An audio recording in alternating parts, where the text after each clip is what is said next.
Hey guys, how's it going? And welcome back to another Warframe video where today we're going to be taking a look at an Oxium farm that I have been using in my Warframe Done Efficiently playthrough. For those of you who just watched my Warframe Done Efficiently episode that came out on Tuesday, you will know that, well, you already know a bit about the farm I'm about to show.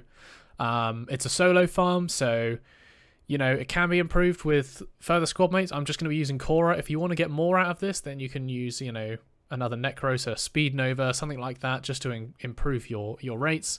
But yeah, this is going to be a solo build, and with Oxium, it's a resource that players, particularly early on in the game, struggle to farm. It's a bit of a unique resource in that it only drops from one specific enemy type, which is a Corpus unit.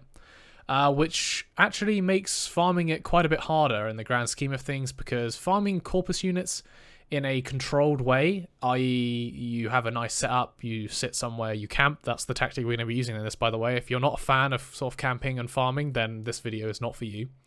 Yeah, so like I said, Oxium only drops from one enemy, it's Corpus, and it's not easy to find a method of farming this enemy by just standing still. And that's what this farm kind of tried to achieve, and I think we've got there in the end. So yeah, I'm happy with it. The rate you can expect on solo, I usually put it down to 100 Oxium per minute if you have a resource booster. Bear in mind that you only need a resource booster. You don't need a resource drop chance booster, because the drop chance from an Oxium Osprey is already at 100%, and increasing that is not going to improve your drop stats from Cora's Pilfering Strangledome in any way. So it's only worth buying a resource booster if you are specifically looking to farm Oxium. I've actually got all boosters on right here because I like farming everything. So, you know, bear that in mind, but it is only the resource booster that is going to affect you. So, yeah, you can expect to get maybe an average of 20 to 30 Oxium from each Osprey. And then with Cora's Pilfering Strangledome, you've got a 65% chance of getting a further 20 to 30 Oxium each time an Osprey dies in your Strangledome. And that's what we're going to be making use of in this video. So yeah, I'm going to quickly run through the build. This is exactly the same build as I would use for my other Cora farms. There's literally nothing that's changed. The only thing I'm going to point out is that on my Docrum, you want to be running Viral probably. Obviously Viral is just the better damage type in my opinion. The other alternative to this, which I have tried and tested and is actually not too bad, is Gas. The reason being, and we'll come to this in a second, but one of the biggest challenges when you're farming Corpus units is nullifiers. Nullifiers can wreak havoc on Cora's Strangledome. If a nullifier on full strength, you know, a full bubble gets into your dome, it will cut off quite a few chains. It won't cut off all of them, but it will cut off quite a few, and you need to be keeping the amount of chains you have in your Strangledome at a consistent rate so that enemies can keep coming in and getting caught. That's the idea. So yeah, we're going to be running Viral just so that we can completely destroy all of them. If you run Gas, Gas also works because it creates gas clouds that actually can kill off nullifiers as they walk in, which is very useful. So bear that in mind. But yeah, we're going to be running Viral. This is the build that I'm running. My Riven, not the best in the world, but it does have cold damage. Not that I need it because I'm running Northwind as well. But yeah, this is what I've settled on. You could even improve this by putting Primed Fever Strike on, but as you can see, with 4 Former, I can't quite fit that on, and I don't even have a maxed out Sacrificial Pressure, but this easily does the job for me, so it should do the job for you, or something similar. If you don't have a Riven, you can replace that with something like Gladiator Might. That's always a good option. Or even another Elemental mod if you so choose. It's completely up to you, but yeah, Gladiator Might would probably be the best shout.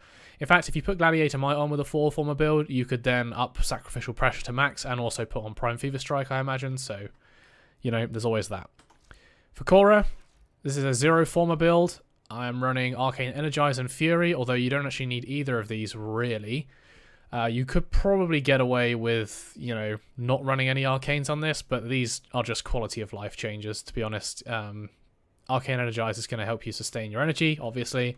Fury is going to add a bit of damage to your melee attacks on your first ability, which is Whipclaw, but not a whole lot in the grand scheme of things when it actually comes to enemy level scaling. And then running Rolling Guard, this is going to help me pick up loot drops from the enemy. You can see I haven't maxed this out. This is a work in progress build, so bear that in mind. Pilfering Strangledome, obviously, for that extra 65 additional loot drop chance. Accumulating Whip Claw for additional damage on our first ability. And then we've got just enough range here to trap the enemies in a kind of location that I want. I'm going to say that the range on this, you kind of want to be, again, around the 120 to 140% mark. Anything bigger than that, and you will run into problems with nullifiers on this one. And also, the enemies are going to be too far away ready for you to get drops.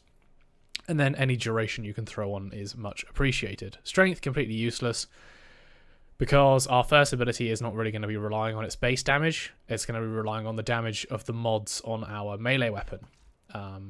So yeah, I'm also running Narrowman on my focus tree, literally only for power spike. That is it, nothing else. Melee combo counter now decays while out of combat by 5 every few seconds instead of depleting completely. This is just really handy for keeping your combo counter up nice and high and making sure you're constantly hitting orange or red crits, whatever you can get up to. So that's very important as well. And then, obviously, to improve our drop rates even further, I am running a Smeeta my beautiful Smeeta. But, you know, again, if you don't have this, it's not the end of the world, but I would highly recommend getting one because, obviously, it does give you that chance every now and then to double your resource drops. So just bear that in mind if you are running something different. And nothing else really matters on this build. So let me... Oh, actually, wait. No, there is one thing. Let me just hop over to my operator. I am running Magus Anomaly on this build for a good reason. What I want to do in this is make sure that I have a constant supply of enemies coming into the Strangledome. And sometimes, with Corpus units especially, you will end up with enemies standing too far away and shooting, particularly the nullifiers, because they don't get instantly trapped in Chorus Strangledome. You have to drag them in a bit closer before they do. Any enemy that gets caught in Chorus Strangledome will shoot their allies, their friends, rather than head towards it and enter it themselves, which can slow down rates quite drastically. So I've just got Magus Anomaly here to make sure that we get a steady influx of enemies in case, you know, rates slow down. And that's all I'm using on that. Nothing else on here really matters. You can use Magus Elevate to increase your endurance. You know, every time you come in and out of Operator, you get an extra 300 health. It's always worth it. But yeah, nothing other than that really matters. So the tile set that we've been using in our Warframe Done Efficiently playthrough has been on Pluto over here. It is Palace, the survival mission. And there's one particular room. I've been trying this out on a fair few different tile sets on this map. And there's one particular room that I found which I really like. It strikes a very good balance between your Strangledome not getting destroyed by nullifiers constantly, as well as a constant supply of enemies from 2 angles, so that's always good. And also, it's a good spot to farm acolytes in. So one of the things I found out about this is on Corpus tile sets, it's tricky sometimes to find a spot for acolytes, particularly if you're camping in a specific room. This one, the acolyte spawns in a set location right in front of you every time, and you can like pre-spam your second ability to hold them in place. And we'll have a look at that as well when we're doing this. So what I'm going to do, I'm going to jump into this, get the spawn rates ramping up, find the room that I want, and then, yeah, we'll show a clip of it in action. Okay, guys, this is the room you want. So you can see here we've got the golden hand up top, and then we've got this staircase coming down here in 2 levels. We're going to put our Strangledomes right on this little node here. And then we can just sit down here and chill out. Now, one thing to note is that it does take a while for the Ospreys to start spawning in. I'm going to kind of pull these guys in just so I can get things rolling a bit quicker. So, I spent about a minute 15 seconds finding this room. So what we're going to do, we're going to sit here. You can see right now I have a 0 Oxium. We're at 1 minute and 40, so I'm going to cut us back in maybe when the Acolyte spawns. See what kind of progress we've made. And then we'll probably go to maybe 20 minutes. And then I just want to kind of explain a few more bits and bobs before we end the video. So yeah, let me get up to a good spawn rate, guys, and then we'll carry on. Alright, guys, so we are coming up to the... we just passed the 5-minute mark now, and my Oxium, as you can see, is already over 500. So, you know, we're already up to the 100 per minute that I said we would be at, which is nice. As you can see, we've got Ospreys coming in here. 46 from that one. We've had no cap buffs. our acolyte should spawn around here. There we go. And we can just whack him down, no trouble at all. And carry on. So that's kind of the cycle, guys. And you can see, you know, we're already up near 600. We probably will be when I go up to replace these strangle domes. Or not. Let's get the enemies coming back in again.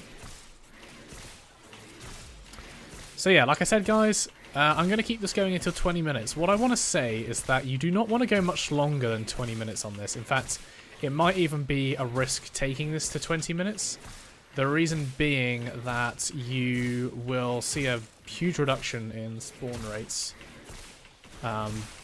once you get to that 20-minute mark, due to the amount of Eximus units you get over Oxium Ospreys. So do bear that in mind. But yeah, we'll take this to 20 minutes and then we will see what we're on. Alright guys, so I think we'll have probably got around the 2k mark there. The late Kavat buff, pretty much exactly 2,000. The late Kavat buff, not so great in this instance. We didn't get many drops at all towards the end of the mission, so that's what I wanted to talk about now briefly, is the spawn mechanics here. So, although, you know, like you saw, we were getting up to around 100 Oxium per minute up until about the 15-minute mark. At that point, your rates will begin to drop off quite drastically. It will drop off very fast. So the reason for that is that obviously as these missions progress, the endless missions progress, you get more and more Eximus units spawning, which take the place of normal enemies, including Oxium Ospreys. Oxium Ospreys, I believe, can spawn as Eximus units as well. But the thing is that once you start getting Eximus units spawning in, the time it takes to kill them and refresh, obviously, the enemies goes down. So, or goes up rather, the time goes up. So, obviously, once you kill an Oxium Osprey, there's going to be more time in between for when you can kill another one. So that's what I wanted to say about that. But as you can see, it's still a very good farm. I wouldn't recommend going any further than 20 minutes because obviously your kill rate will go down quite a bit. But yeah, hopefully this has given you a bit of an insight into getting this. Getting loads of Oxium in your playthrough when you're playing solo, if you're doing it solo. But yeah, it is pricey, not gonna lie. You do need to have access to Steel Path and you need to be on Pluto, which you can get to, by the way. If you look for, you know, each day you have Steel Path incursions, go ahead and just look for one that's close to Pluto. When you do an incursion mission on Steel Path, it will allow you to unlock that node, whichever node you do it on. So just look for one that is within the vicinity of Pluto or nearby the node, and you should save a lot of time getting there. So yeah, that's going to be it for this video, guys. If you did enjoy it, please leave a like and subscribe, and if you have any comments or questions, leave them down below. But if not, I will see you in the next one, guys. See you later.